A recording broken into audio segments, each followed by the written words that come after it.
Hello guys. So today we will talk about the turn signal light and the hazard warning light in a color code. So this is the example of the schematic diagram of turn signal light and the hazard warning light. So for you to able to answer the schematic diagram, so you must refer to the color code given to you on page 108 of your supplementary learners materials.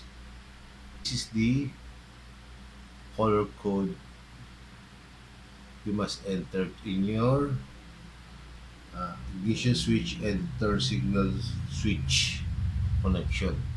For ignition switch, so common is W or white. For ACC is blue with red. For turn signal switch is green with white or G slash W. For left signal is G slash B or green with black, and G slash Y for green and green with yellow for right signal. Let's start with the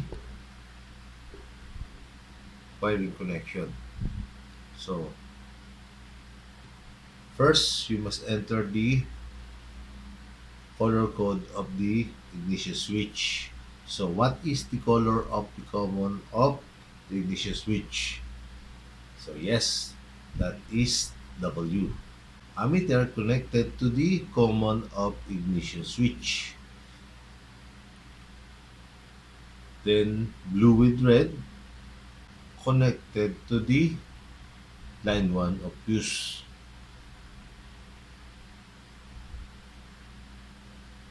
Fuse connected to X of flasher relay.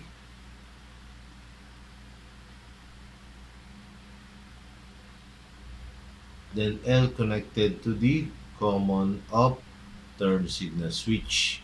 So what is the color of the common of the turn signal switch?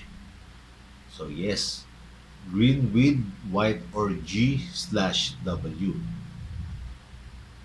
So L connected to common of turn signal switch.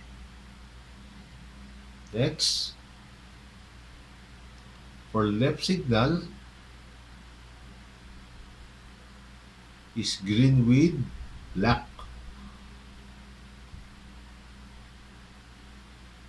So left connected to left signal light. Then for right signal is green with yellow or G slash Y. Right signal connected to right signal light. So don't forget to connect the body ground. So in front of the schematic diagram. So we are done in the turn signal. So let's proceed to hazard warning light. In hazard warning light, so all you have to do is to tap the B and B of the hazard switch. So connected to the L of flasher relay where the common of the turn signal switch is connected. So as you can see, we only tap the B and B of the turn signal switch and the hazard warning switch. So next, so for left signal, so find the L1 and R2. So connected to left signal. Then L2 and R1 connected to right signal. So since we have already the body ground, so you don't need to connect another body ground. Next is to connect the positive of battery to ammeter and connect negative of battery to body ground. Then test the wiring connection. So for left signal, so as you can see, the two lights is blinking for left signal. Then for right signal, so the left in front and rear of the vehicle is illuminate.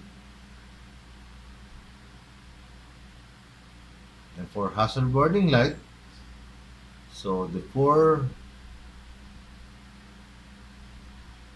lights are illuminate. So in blinking motion.